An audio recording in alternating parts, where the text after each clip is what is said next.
Panjang. Assalamualaikum warahmatullahi wabarakatuh. Waalaikumsalam. Alhamdulillah, alhamdulillahirabbil alamin. Wassalatu wassalamu ala asyrafil anbiya'i wal mursalin wa ala alihi wa sahbihi ajma'in, amma ba'du. Yang terhormati, kita muliakan bapak-bapak haji. Yang kita hormati, kita muliakan wakil ketua TKN Fatidiyah Sambas, yaitu Bapak Dr. Kamil MAG, beserta anggota-anggotanya, serta bapak-bapak, ibu-ibu yang kita hormati, kita muliakan. Jadi alhamdulillah pada kesempatan itu kita dapat berkumpul, tepatnya pada malam Kamis 2 minggu 1 kali, jadi sebulan dua kali. Alhamdulillah, mudah-mudahan dengan kita berkumpul itu Allah selalu mencurahkan rahmat-Nya serta ridho-Nya, baik semenjak kita di dunia, lebih-lebih lagi di akhirat nanti. Bapak-bapak, ibu-ibu yang dirahmati Allah, pada kesempatan itu kita sedikit membahas yang di dalam buku kita itu, tuntunan sholat syariat yang berhakikat. Yang kita bahas itu adalah di halaman 12, sholat di mata ahli ma'rifat. Jadi nanti bapak-bapak bisa bertanya tentang bagaimana cara sholatnya, tapi kita itu hanya berbicara di mata ahli ma'rifat sholatnya.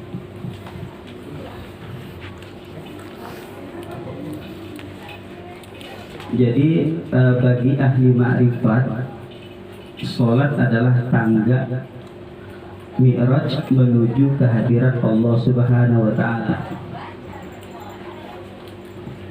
Jadi menuju tangga. Jadi mi'raj itu artinya naik.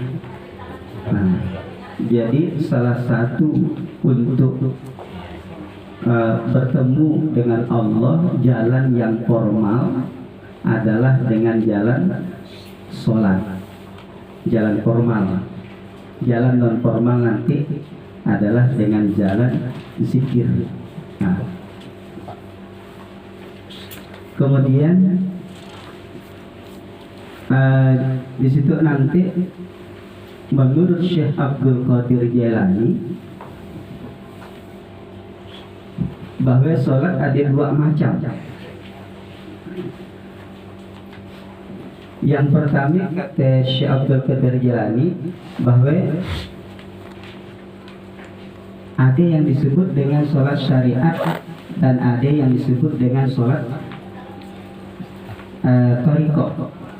Jadi ada dua menurut Syekh Abdul Qadir Jailani.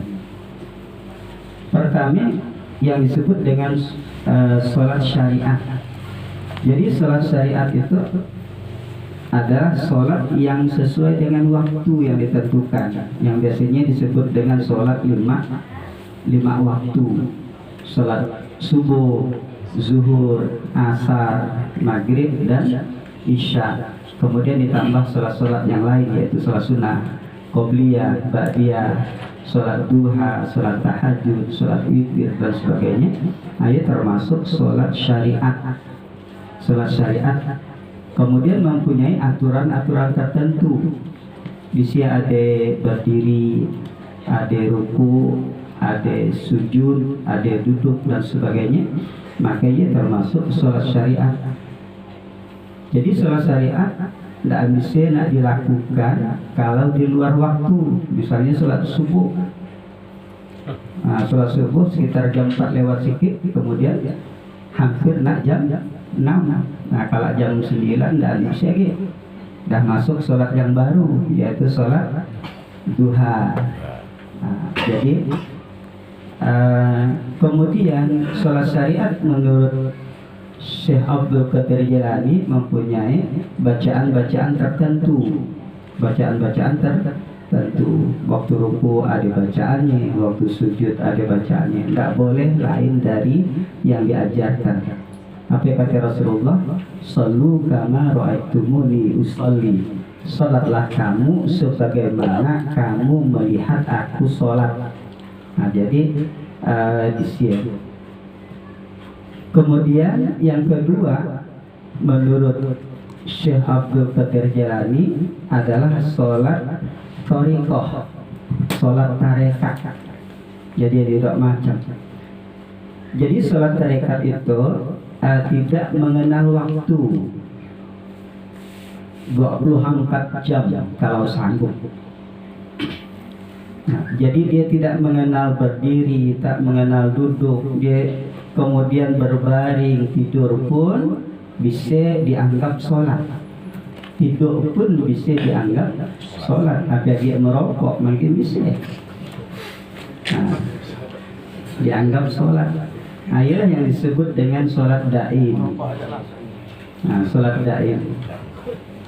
Jadi sambil berjalan bisa sholat, sambil nyupir mobil bisa sholat, kemudian bisa sambil mengendarai motor juga bisa sholat, lurid bisa sholat, sampai seterusnya bisa sholat. Berkelahi pun bisa sholat.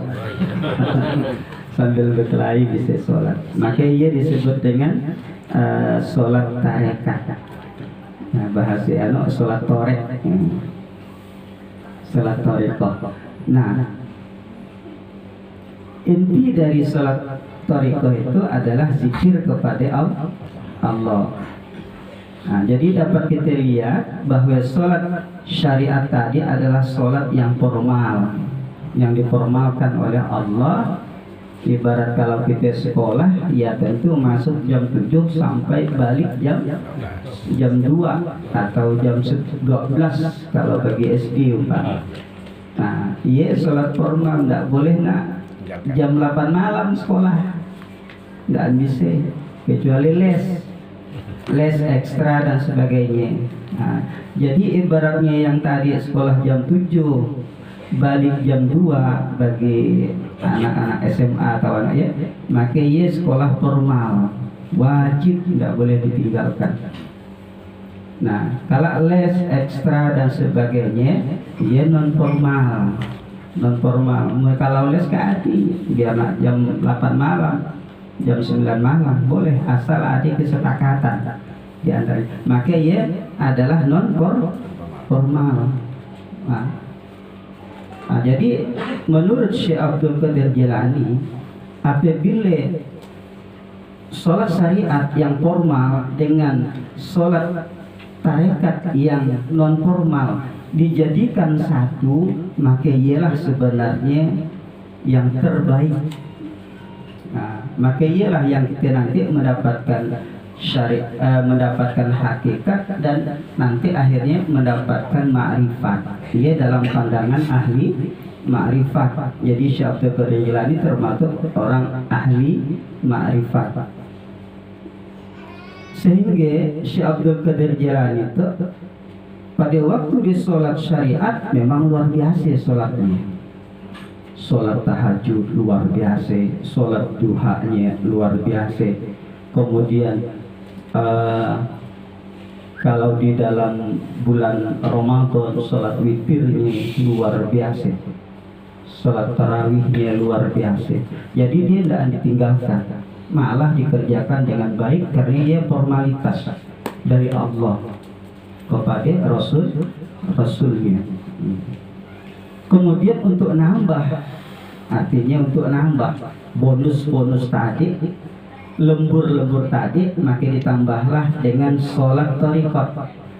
Artinya memperbanyak zikir kepada Allah Subhanahu wa ta'ala. Tapi namanya disebut sholat, Karena inti dari sholat ya adalah mengingat Allah. Apa kata Allah? Innani anallah la ilaha illa ana fa'budni wa aqimis sholata li zikri. Innani anallah, sesungguhnya aku adalah Allah. La ilaha illa ana, tidak ada Tuhan melainkan aku, kata Allah. Fa'budni, maka sembahlah aku. Wa aqimis sholata li zikri, dirikanlah sholat untuk mengingat aku. Jadi tujuan sholat adalah untuk mengingat Allah. Ilah dengan mengingat Allah, ilah nanti kita sampai kepada Allah, sampai kepada yang dituju. Sehingga orang sholat, terutama sholat syariat, maka dia akan bermi'raj kepada Allah. Jasadnya berada di bumi, tapi ruhnya ia berada di mengembara di langit ibaratnya. Nah, jadi ya mi'raj seperti mi'rajnya Nabi Muhammad. Tapi mi'raj Nabi Muhammad itu adalah jasad dan ruh. Tapi kalau orang yang sholat ya jasadnya tinggal di bumi, tapi hatinya langsung mengembara. Tapi bukan membara sembarang membara. Tuh kalah membara juga. Allahu Akbar, ya, jasadnya di bumi, tapi pikirannya ngerayau ke Jakarta, ke Bali. ya mengembara juga, tapi yang tidak bagus lah. Nah, yang bagus maksudnya. Jadi sehingga kita bermakrifat kepada Allah. Jadi apabila digabungkan kedua-duanya, maka ialah sebenarnya syariat hakikat. Sholat syariat dan sholat tarekat itu harus satu, menyatu. Nah, dia terpisah tapi menyatu. Jadi saling kait mengait, kemudian saling dukung mendukung. Nah, sekarang yang jadi permasalahan kita yang baru tuh katanya sudah sampai tingkat makrifat. Kalau kita sudah menguasai sholat toriko, tidak lagi perlu sholat syariat. Nah, itu yang susah. Dibalik dia salah total ya. Salah total. Yang formal kita tinggalkan, yang non formal kita ambil. Les mau, ekstrakuler ekstra mau. Tapi sekali sekolah 6 jam 7 sampai jam 2, jam 1, jam 2 tidak mau. Ayah naik kelas ngabsennya ya. Nah, jadi artinya secara ada hal yang baku yang harus dikerjakan, yang daan, sehingga saling mengisi di antaranya. Jadi sebenarnya hal yang disebut tidak lagi mau nak sholat secara lahiriah sebenarnya hal yang baru ya Pak, hal yang baru. Zaman Syekh Abdul Qadir Jailani sekitar dekat nak 500-an tahun dengan jarak Rasulullah Sallallahu Alaihi Wasallam. Imam Al-Ghazali 400 lebih tahunnya. Nah, kemudian sahabat-sahabat semuanya tetap sholat syariat dan tetap sholat tariqah menurut Syekh Abdul Qadir Jailani. Tetap sholat seperti yang diajarkan, tetap zikir seperti yang diajarkan. Nah, datang baru, dah mulai ngajarkan di kampung-kampung. Sukaanlah yang belajar, barang dak anjari. Akhirnya masjid sapi. Nah, yo si Abdul Qadir anaknya Siti Jenar ya. Siti Jenar ini masih sholat. Siti Jenar. Cuma tidak diberitakan di dalam buku. Tidak diberitakan, lalu diterjemahkan, tidak sholat. Mana? Tidak ada. Karena dia belajar salah satunya di daerah Makkah juga. Nah, jadi Syekh Abdul Qadir Jailani tetap masih sholat. Kemudian Syekh Siti Jenar masih tetap. Nah, cuma dia agak mengkritik ajaran para wali, terlalu kaku bahasa dia. Nah, kita untuk meramaikan Masjid Tolen. dikritiknya meramaikan sholat Jumat. Ramainya bukan lagi, tapi isi di dalam sholat Jumatnya dan kita perhatikan, laka dah langsung balik. Nak berzikir dengan Allah di dalam masjidnya pun dah batah. Iya yang diprotesnya. Bagus kosongkan dah masjid. Bahasanya deh. Nah, bagus kosongkan daripada kita datang ke masjid tak lalu serius benar tak berzikir dengan Allah. Asal ngambil lahiriah hang toleh tapi batinnya hang tak lalu dipakai. Iya yang diprotes oleh Siti Jenar. Nah, tapi nyuruh ahli kan dolok be. Kalau ya pandai juga ya be. Jadilah yang menjadi anaknya. Jadi dia bukan berarti tidak mau sholat secara lahiriah, tapi dia memprotes, mengkritik tentang iya. Jadi inilah artinya kalau kita satukan antara sholat syariat dan tarekat, itulah yang terbaik. Nah, oleh sebab di dalam tarekat diajarkan bagaimana zikir yang berkepanjangan, atau ibaratnya bagaimana sholat yang berkepanjangan. Kalau sholat 5 waktu tidak panjang Pak. Mungkin ngarapkan dia tolen, memang banyak tidak ingat dengan Allah. Contoh kita sholat zuhur dari jam 12 lah umpamanya sampai jam 3 kayak. Berapa lama lah kita sholat zuhur ya? Paling lah 15 menit kan dia. Iya paling lama. Ada yang ngabut lagi 4 menit setengah. Kayaknya lu nak ngarapkan sholat syariat tolen deh. Yang zikirnya kan ya sholat tarikot. Zikirnya ya subhanallah, subhanallah, alhamdulillah, alhamdulillah, Allahu akbar. Ya sholat tarikot namanya, sholat tarikot. Ia pun sholat tarikohnya bentar lah. 15 menit digabungkan dengan sholat syariat. Ia pun ada perbedaan batah. Prosesnya 4 nak kedua. Kaya asar gaya aing ngalangnya ya Pak, ngalangnya lama lalu. Jadi jam 12 lewat sedikit ya. Kayak asar jam 3 masuk ya, lama. Nah, kalau seandainya digabungkan antara sholat syariat dengan tarikat yaitu zikir, maka ialah artinya ingat yang berkepanjangan. Ialah yang nak dicari oleh orang-orang sufi, orang-orang ahli ma'rifat atau istilah kita dalam tarekat. Maka di dalam tarekat nanti diajarkan selain dari sholat 5 waktu ataupun sholat sunnah, jadi diajarkan untuk menambah tetap ingat kepada Allah ya dengan jalan banyak zikir. Contohnya dalam tarekat Qadiriyah, Naqsabandiyah kita, laka sholat kita kan disuruh berzikir. Nah ya sholat tarikatnya membaca kalimat la ilaha illallah sekurang-kurangnya 165 kali.